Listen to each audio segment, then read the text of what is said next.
السلام عليكم ورحمة الله. أهلنا في سوريا.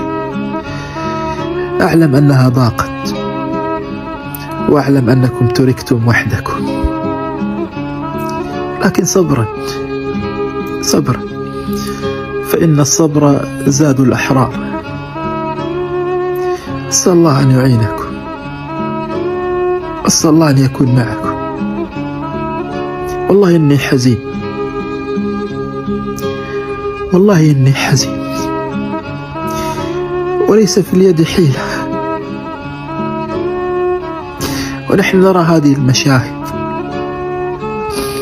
لكن نحن على أمل أنه خير، وأننا سنلتقي في الجنة إن شاء الله. سامحونا على الخذلان، سامحونا على التقصير.